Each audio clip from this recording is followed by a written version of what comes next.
All right. Good morning, everybody. I'd like to start this meeting by recognizing the area that we call the Fraser Valley Regional District as being home to Indigenous peoples for generations.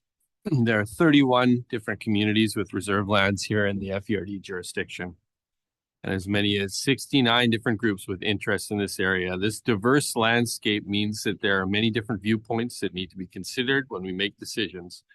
So what we decide here as local government can affect people in different ways now and into the future. As part of our collective responsibility, I commit that we continually examine the work we do to ensure that our projects, our plans, and our initiatives are guided by the principles of inclusion, collaboration, and reconciliation. With that in mind, I'd like to call to order the November 14th meeting of the Regional and Corporate Services Committee. First item, Ms. Kim. Looking for approval of the agenda, and late items. So move, Mr. Chairman. Thank you. Moved by Director Facio, second by Director Ross. Discussion? Seeing none, all in favor, opposed if any, item carries. Next item. Item 4.1 is a delegation on the FERD Food Recovery Network. Thank you.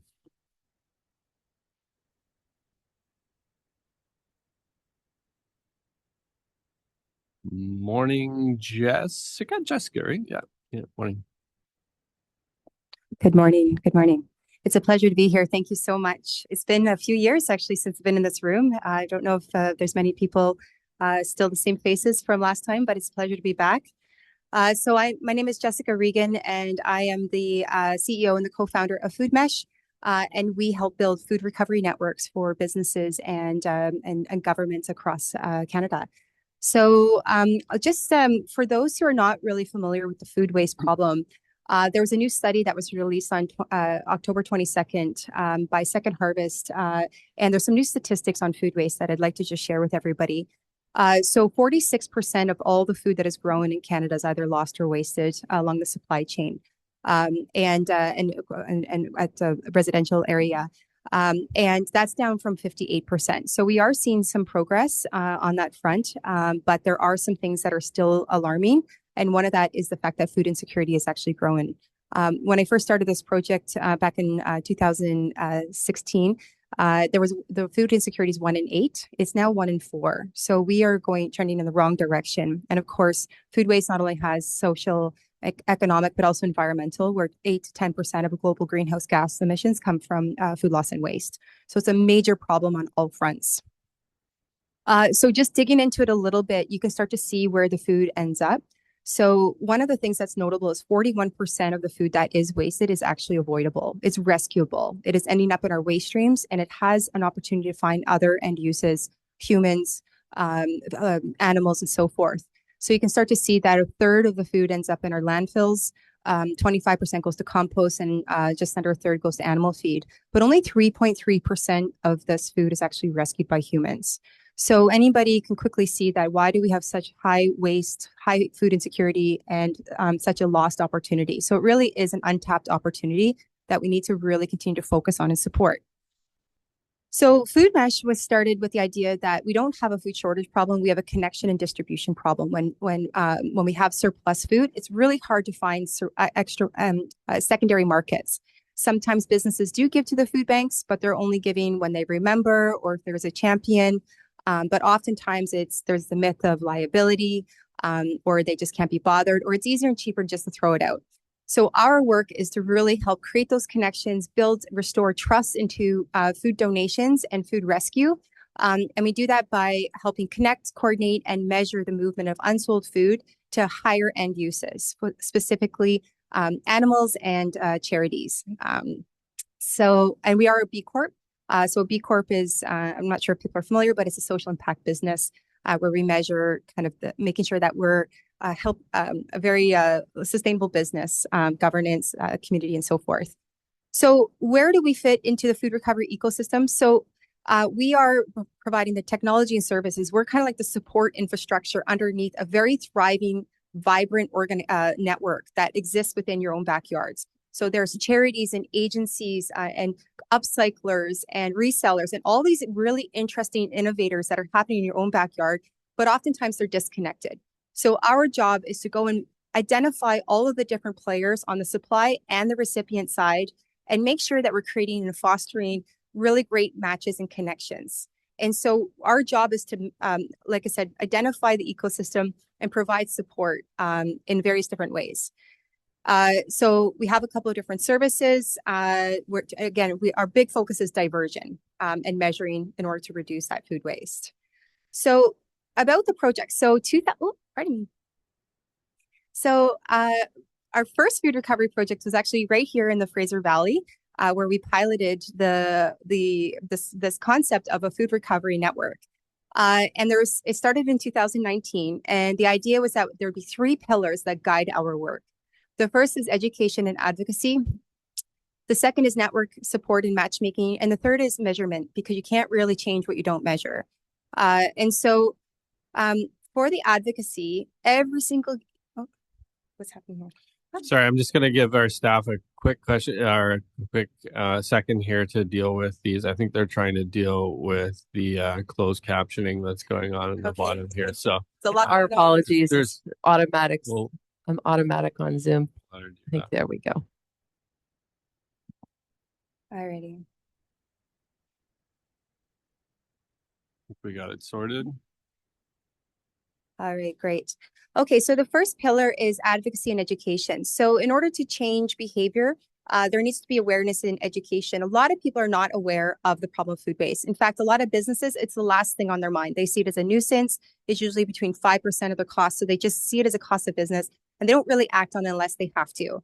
So unless there's regulation or there's strong incentive, they don't really change their behavior.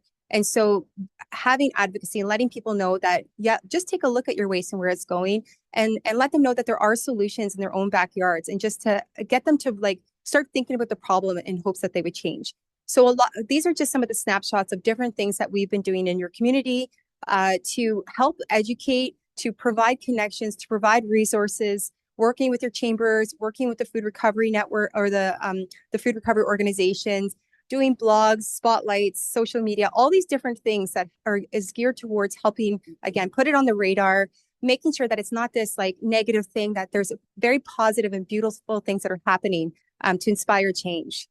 And so one of the things that we did last year was we did a survey with about 200 businesses. We sent out a survey and we learned some interesting things I think are notable for you. So the types of food businesses that responded was highly in the food service, growers, manufacturers, office processors, and hotel. There was not, unfortunately, not a lot of retail, but we do have a lot of retail insights. So, but that was the respondent breakdown. And what we found is that a lot of these businesses are just throwing their waste in the garbage. Some of them do separate, but we were really surprised at how low, again, how little organizations are still donating to charity. So it is matched at 3.3%. There's still more we can be doing, and you're seeing that the compost is still very low. So there's a lot of work still to occur. We also asked about the bylaw. No, the bylaw came into effect in 2020. How many businesses were aware of the bylaw and how many were not? And you can clearly see that just over half are aware. But there's still, again, not a lot of awareness on this bylaw. So this is, it's 4 years into the 4.5 years. So what are the things that we can do to continue to let people know that this is in place and they're not in compliance with the bylaw? And so the other thing that was quite interesting here was that some have made changes and some have not. These are the people that are aware of the bylaw. How many actually made the movement to just be in compliance with it? So these are just snapshots into the psyche and like the habits of the businesses, and we can do better. We know we can do better. We have the data to show that there is progress and potential. We just need to continue to dig in, advocate, meet with the businesses, let them know that there are solutions. So getting into the solution side, we're not just there as an advocacy, vehicle. We're actually there to actually operate and help create those connections. So the big meaty part of our work is to provide the network support and the matchmaking. So we have a couple of tools that we offer. One is this online marketplace that we, as part of the project fee, we help keep it free for businesses to create donations to just find those connections. So they can sell it because donations is not always the only option they want. There can be really good food, and we want those farmers to stay farmers, and we want those businesses to stay in business. So if they can sell it to a reseller for a discounted rate or donate it, we give them that option. We built the platform to allow them to track it, make sure it's safe, if there's tax receipts. So we do that all through this platform, and the network is starting to grow, but of course, the Lower Mainland is really where our network is. And so here's some of the highlights. These are some of the recent ones that, like the pumpkins, we always have a bit of a pumpkin season, we call it. So of course, after Halloween or after Thanksgiving and Halloween, there's a huge surge. And so these are some of the nonprofits in your community that are doing some really incredible work. And I really want to like spotlight some of their amazing work that they're doing to feed our food insecure. And they're doing invisible work, and we try to really celebrate that and put recognition.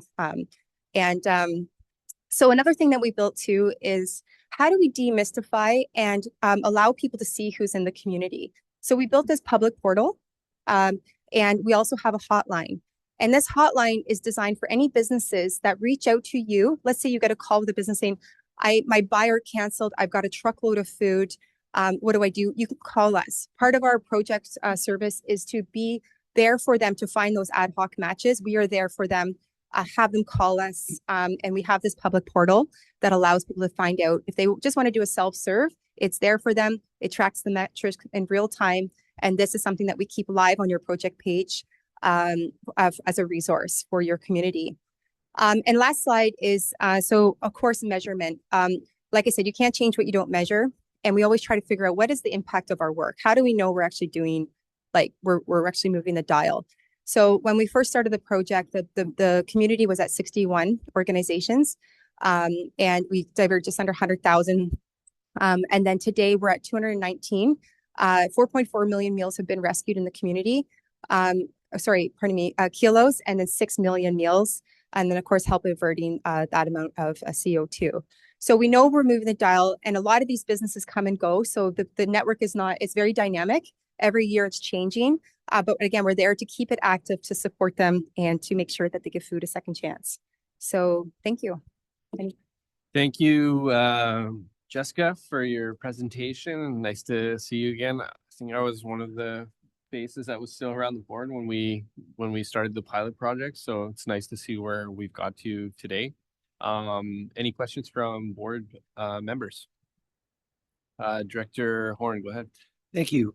So continue to hear fantastic things about Food Mesh. In my community, and I was involved in a project before I was back as mayor, there's been some considerable interest in working with individual families or people with trees and gardens that they may wish to have gleaned. Is there any, do you anticipate that Food Mesh or any other partner you may know of in the Valley area is looking to make it easier for people to share excess food at that level? Yeah, that's a great question. So the Fruit Tree Project is something that is growing.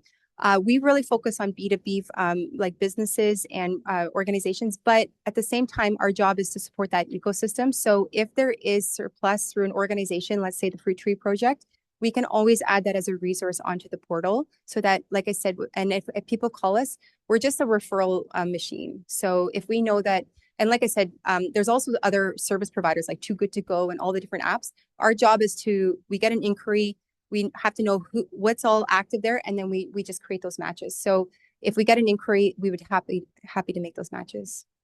Yeah. Director Adamo.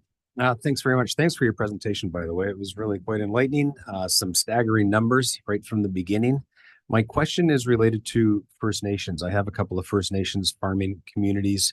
Yale First Nation has their own greenhouse program and an external gardening center as well. Have you reached out to the First Nations, or is there a way can I connect the two of you together? Please do. I know that food sovereignty is a big topic in Indigenous communities. So we we do have several of the organizations, but any organizations that are seeking food, please have them reach out to us if they have a food distribution program. So like I said, we create a directory of all the need and then the demand, and we try to match big with big. So, if you have a pallet jack and a reefer truck, we'll match it with the suppliers that require that. And then some that don't have that, we'll match with the smaller. So if there's a community, please, or a group, please connect us. Yeah, happy to. Thanks very much. Director Fascio. Thank you, Mr. Chairman. Through you, Jessica, thank you for your presentation. Excellent. Do you do presentations for the chambers or even the communities at any time that you would come and do a presentation? Because in our area, not so much Harrison, but our neighbours to the south in Agassiz are a big farming area. And I wonder, all those we have several in our area of country markets. Yeah. They sell their own food. Yep. Are they approached? They must have, I would think, quite abundance of food that either has to be thrown away or left over. So has that market been tapped into as well?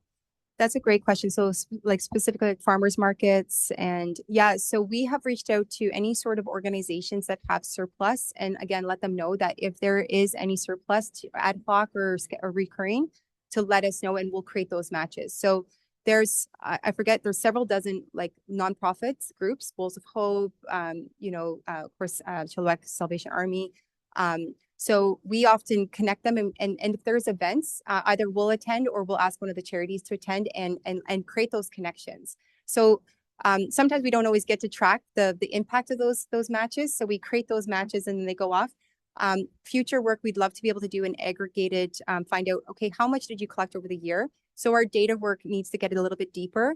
But yeah, those connections are happening. And like I said, if you know of any organizations that have a surplus problem, we have more demand than supply.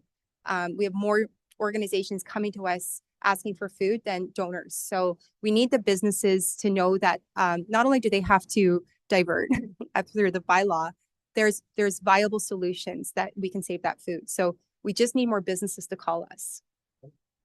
Director Dixon. Thank you, Mr. Chair. I have a couple of questions, if I may. Thank you for your presentation. It's good to see that we're tracking this and that we're going a little bit in the right direction. So my first question is this data based on the 17 businesses that responded to your survey? Sorry, say that again. Is this data that I'm looking at based on the responses from 17 businesses? Yeah, there was 36, 17 of them are half of that are responding. So yeah, we had a 16% response rate for the 200. And typically surveys have between a 10 and 20% response rate. So we're kind of right in the middle, but yeah, so totally get that. Yeah. So we would love to get more, but sometimes if you find you provide an incentive, surveys are like very hard to get people to fill them out. That was not my concern. I was just kind of curious more than anything. When you're talking about food waste, like in a restaurant, that the stuff on people's plates could be going in the organics bins and things. That's not what's happening. What are they able to do in an ideal world with like leftover food that hasn't been served to people? Do they have to also put that in organics, or is that something that can be tapped for others? Yeah, if it's pre-consumer, if it hasn't been served, then we can rescue it. So let's say that a restaurant decides they have extra ingredients, they change their menu and they cannot use that. We can find a home for that. Plate waste is very different. Of course, we can't support that, but there are AI technologies that allow people to, like, every time they throw food out, it takes a picture to let them know for better prevention, saying, why are you, like, look at all the fries, everyone's wasting your fries, maybe dial that down a bit. So there are those techniques too that we can educate the businesses that if they want to prevent or divert, there's different options. Yeah. And those are the ones that could reach out to you and, typically and say, hey, we always have leftover that hasn't been touched or something. Yeah, we would love to. So food service, there's definitely a potential there. As you saw, there was more engagement on the survey side. But it's tricky because it's most of the waste is plate waste. And then it's infrequent, but even the infrequent, we can do ad hoc matches. We prefer scheduling because the charities need to program and they need to set their routes. So it's better if there's like every Monday. So we try to create those scheduled, but ad hoc are just as welcome. Okay. Thank you. Yeah. Thank you, Director McElhonick. Hi, thank you very much. I've been able to, through a nonprofit, been the beneficiary for clients of Second Harvest. So how exactly is Food Mesh Yeah. connected to Second Harvest? Is it actually part of or? Yes, Second Harvest is so they've also got an app called Food Rescue. Yeah. And they have an excellent opportunity to work with the small cafes. So they're like I said, there's probably maybe like 8 or 10 different services that can help create those matches. And oftentimes we refer people who reach out to us to the Second Harvest app because it's a better fit. And then in Second Harvest, we've been collaborating on our data sharing to help. So one of the things that we just did with the City of Vancouver was the data that we're sharing is just the data that we're able to track. Where you have the Too Good to Go's and the Flash Foods and all these different apps. So what we're trying to do is, can we bring in all the different data streams to show you what's happening across your entire region, not just what we're able to track. So as I said, trying to expand the data aggregation work, and Second Harvest has been really, really great to work with on that and helping us understand that. Yeah, I just found them really helpful, and it's all easy, like email, come and pick it up these Yep. times. This is what's available, and it's Yep. kind of a first come, first serve, but they have Yep. so it works really well if Yep. people can get it set up, if you know, smaller restaurants and Yeah. places. So I was really impressed with it, and I Yeah. actually have done some surveys. Yeah. So good work and really Yeah. nice to see. Thank you. My pleasure. Just one note on the portal here. So if you scroll down, see where it says surplus marketplaces. If you go down, they're listed as one of the service providers. So we identify all of the different options that businesses can use so that it's, it's as agnostic as possible.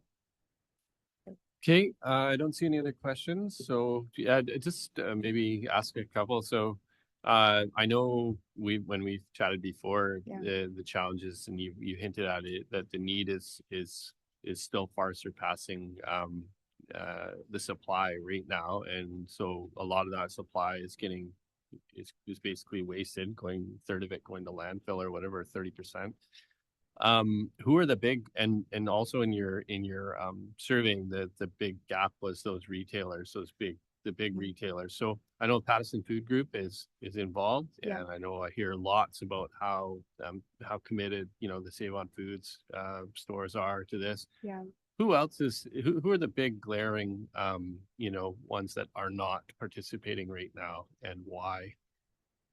Yeah, there's a lot of these grocery stores that are donating, but if you ask them to look at what their rescue rate is, it's probably 10% of what it could be. So Pattison Food Group, so we do collect that information. They're diverting 93% of their unsold food. And 93%. 93. Okay. Yeah, across all of their 4 provinces. So we're 100% in, of course, the Fraser Valley because they don't throw anything out. Yeah. But where there's no regulation. But if you ask, I would encourage to ask some of those grocery stores, like, okay, you might say you have a donation program, but actually how much are you diverting? Yeah. Because once you get into the numbers, it's going to be a very different story. But more waste happens. Retail's only 5% of the problem. So what I like about retail is that it's every day and it's fresh, perishable food for the food banks. So they can use that. It's very healthy. But if you look higher up the supply chain, it's the processing and manufacturing that 60% of the waste is occurring. So that's really where we need to focus. Why are these organizations how is it possible that they are wasting so much, and why are they not doing more with it? That's the question. And so a big chunk of that is legislation, I think. There's a big piece, you can only advocate, I think, as so much, but really you're gonna see when legislative change comes in, you're gonna see a reduction in some of that waste further up the supply chain. It helps, but also the economics. Right now, it's far cheaper to throw it out than it is to compost or divert it. I'm a big proponent of like businesses operate cost, financial prudence. So if the waste goes higher and it makes it so expensive to throw it out, you will see better change. You'll see them change their practices. I can assure you. But it's too cheap to landfill. It's just cheaper. It's so cheap to throw. Maybe not obviously where there's organic bans, but in other areas, it's so cheap to just landfill it. So why would they do anything different? Okay. Well, I know where I shop for my groceries. So, no other questions. So thank you very much. All right. And Thank you look very forward much. to continuing to track how this works.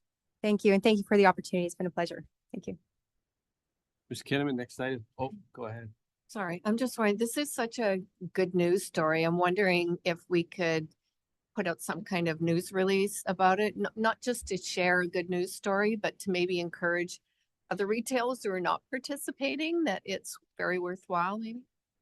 I think Samantha was already on it, thinking about that as well, because I got something across my desk this morning. Happy to. Perfect. Next item.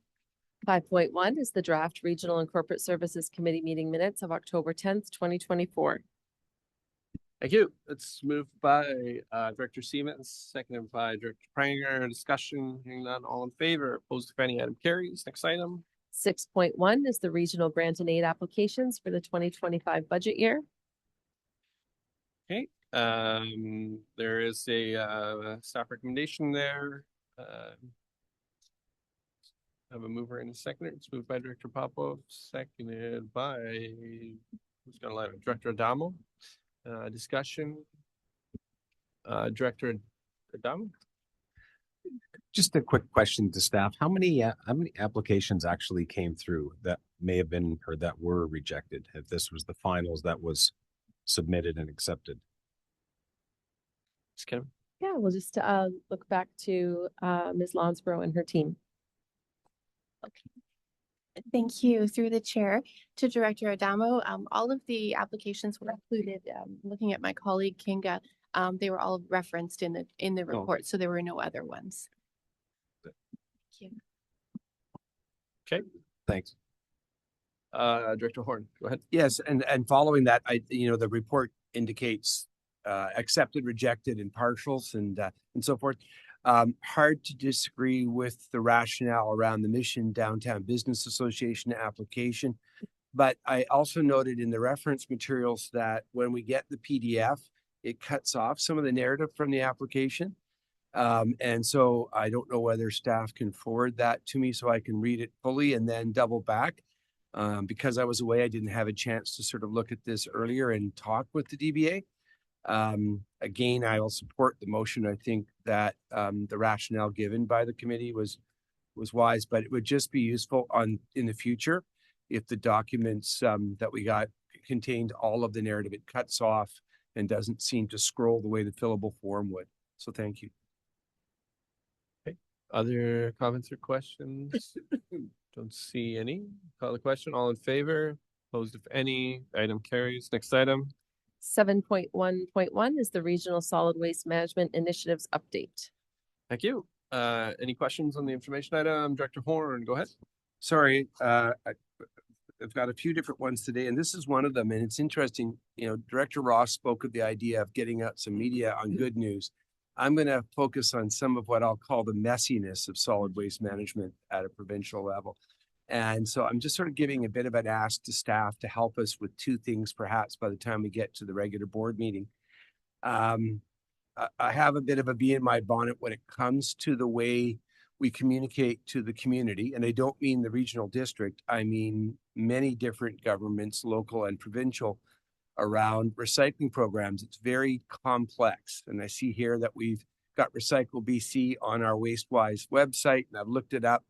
And I would encourage anybody here to go and see how you recycle a styrofoam egg carton in your home. And you'll see that you'll get 4 different versions of styrofoam, and it is incredibly complicated. And in many cases, you'd have to burn a bunch of carbon to go and actually do it as you drive around. I wonder at whether or not there's a role for this body in terms of something like a resolution to LMLGA or the province to help consolidate and neaten up the process around communicating and simplifying recycling and composting programs and many of the other things. I think right now, in an effort to create source stewardship, they have created a huge array of different ways that people want to recycle simple things. And I've been on tours with our solid waste staff in Mission and literally seen people come up to the counter and get into arguments with our staff because the last time they were able to bring their styrofoam to that place, and it's just gotten banal. And so I would ask staff if they can perhaps bring some information about what the range of options are, if not at our next meeting, at one that they do have time for, And second, advise on whether or not we might want to consider advocating to the province.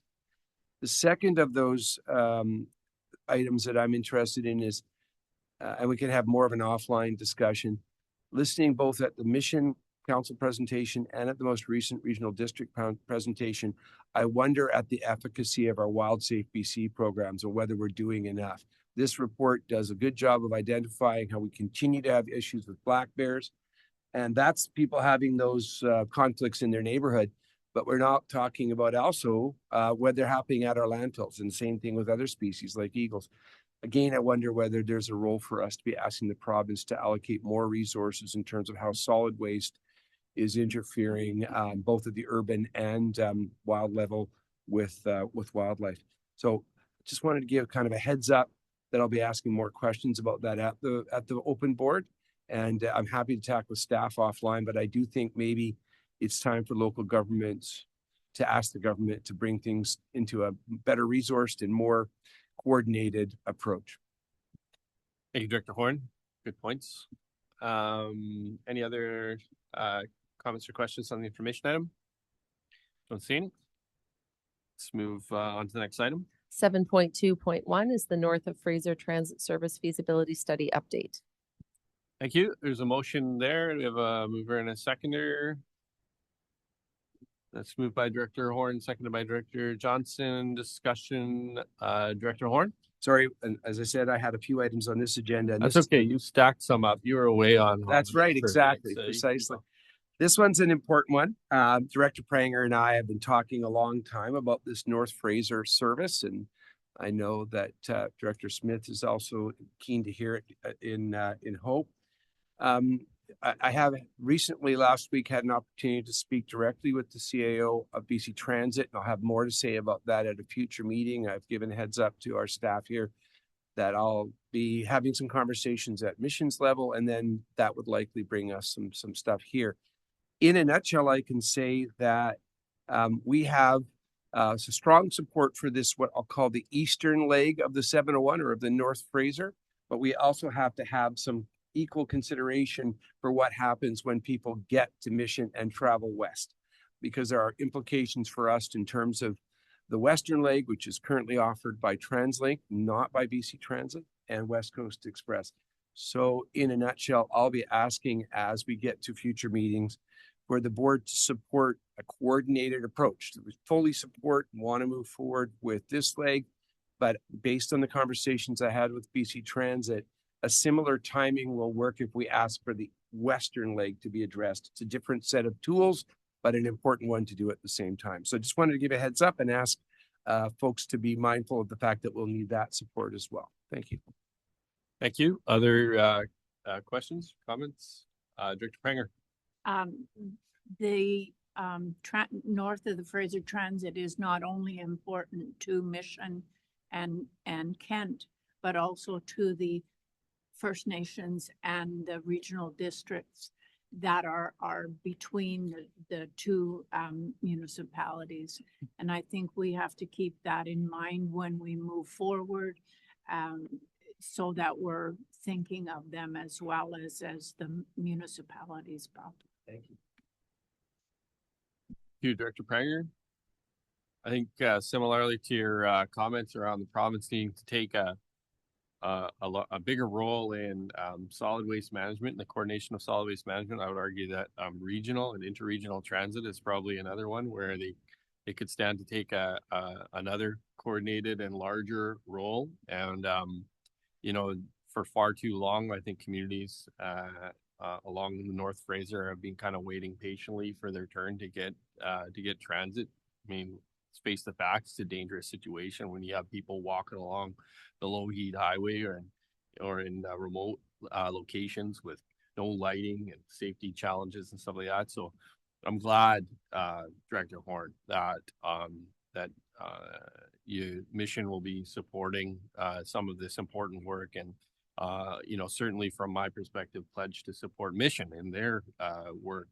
And honestly, it's the region. So whether people looking for alternatives on the north side of the Fraser to get out through Maple Ridge and Coquitlam or Port Moody or whatever, I think that's where we need the province to understand for TransLink to understand, for all the stakeholders who are involved in public transit to understand how important interregional transit is. That being said, I also am not interested in as local governments giving a free pass to any of the current purveyors of the transit system over there and taking over systems that they would probably gladly gift to us to run and operate. So we want to be sure that we understand what's going to be good for all of the Fraser Valley and for Mission. And I really thank you for being supportive, and anticipate we'll do the same with the community as well. Call the question. All in favor? Opposed, if any. Item carries. Next item. 7.2.2 is the 2025 to 2028 Transit Improvement Program initiatives. Thank you. We have a mover and a seconder. Moved by Director Popov, seconded by Director Siemens. Further discussion on this one? Talked out. Thank you, staff. There is an and further that looks at that local piece. So I know we had talked about it, and I received some assurances from staff that this would come up in the discussions with BC Transit, that we're looking at the expansion growth, not just of the Fraser Valley Express, but with local communities as well. We can't have growth in the regional transit systems completely outpace and put at risk hours that could be allocated to local communities as well. So it should not be an either or. And I'm reading this and I'm wondering if we need an amendment to ensure that local consideration, local transit hours are also given consideration on this. Or are we okay with the conversation that's happening right now? I know I'm comforted that staff have brought that up a number of times. And I know our local transit folks bring it up when they discuss with BC Transit. But I know when we looked at some of the hours that were allocated out, I know FEX got significant hours, and places like the city of Chilliwack actually didn't get the hours that they were hoping to see in their local system. I'm not sure how Central Fraser Valley did. I think they got some. But there is obviously a finite amount of hours to go around and funding to go around. And this is another one going back to my last comments that, the province, I think, is responsible for inter-regional transit, provincial transit. And I would like to see them take a greater role in funding that, but not at the behest of the local investment that's still required to make these systems run. Director Horn? Yeah, and I'm somewhat limited in some of what I can share because I haven't vetted remarks with BC Transit, with other board members. But I will say that it's clear that there were lessons learned from previous allocations of these funds.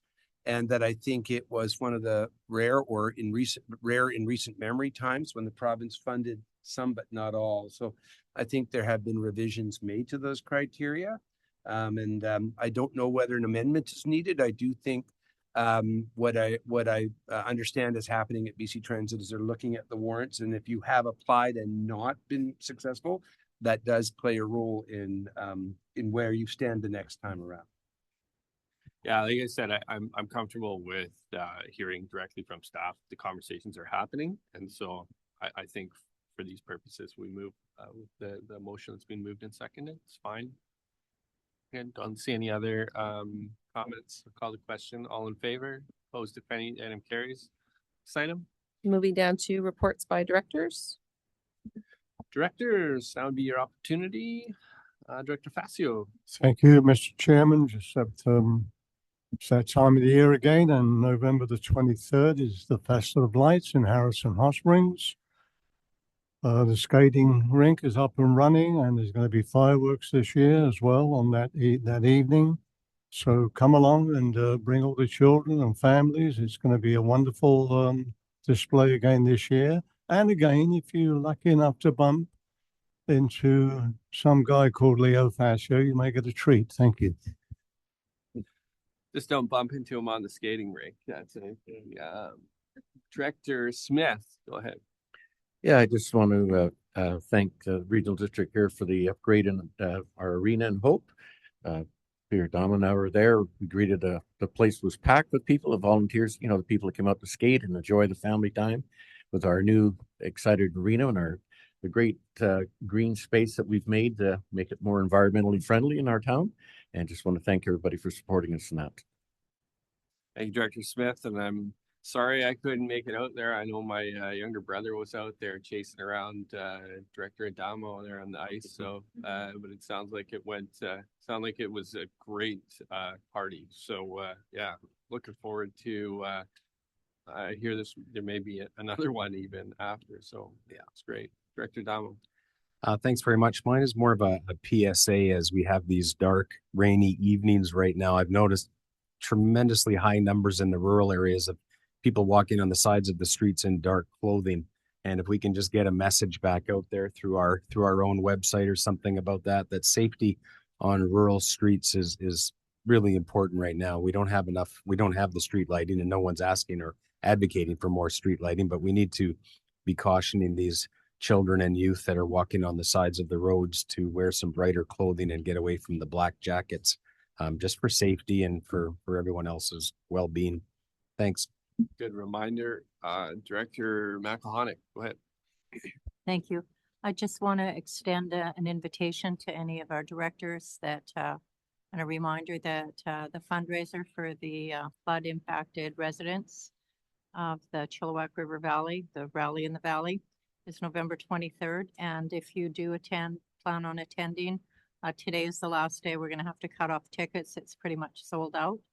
And fabulous prizes and good music, good company, lots of fun, and very generous donors. So if you want to come out, it's November 23rd at 6:30 at the Chilliwack Fish and Game Club. And just let me know by end of the day if you want to reserve tickets. Thank you. And I just want to mention our Corey Castle, our director. Castle will be our MC for the evening, and Tractor Grease and CA Bree Hearts will be playing. So thank you. Excellent. Thank you. Director Dixon, go ahead. Thank you, Mr. Chair. November 23rd is a busy day. It's also Cultus Lake Light Up Christmas event. So that one's happening at Cultus Lake Main Beach from 4 till 8. Hopefully a chance to come out and see the big guy, I think. So there you go. Great. Thank you. I don't see any other reports from directors. Next item. Moving down to public question period for items relevant to the agenda, we'll just turn things over to our Deputy Corporate Officer, Lauren Olenek. Zolnick. Thank you. We do have one member of the public joining us online today, so this would be your opportunity to ask a question relevant to today's agenda. And I just ask that you hit the raise hand function if you have a question. While we give them a minute, I will note that we have not received any written correspondence, and it does not appear that they have a question. Great. Thank you. Next item. Looking for a resolution to close the meeting. So moved, Mr. Chairman. Thank you. It's moved by Director Facio, seconded by Director Smith. All in favor, opposed if any, item carries. Just give us a couple of minutes to set up the room. Sure.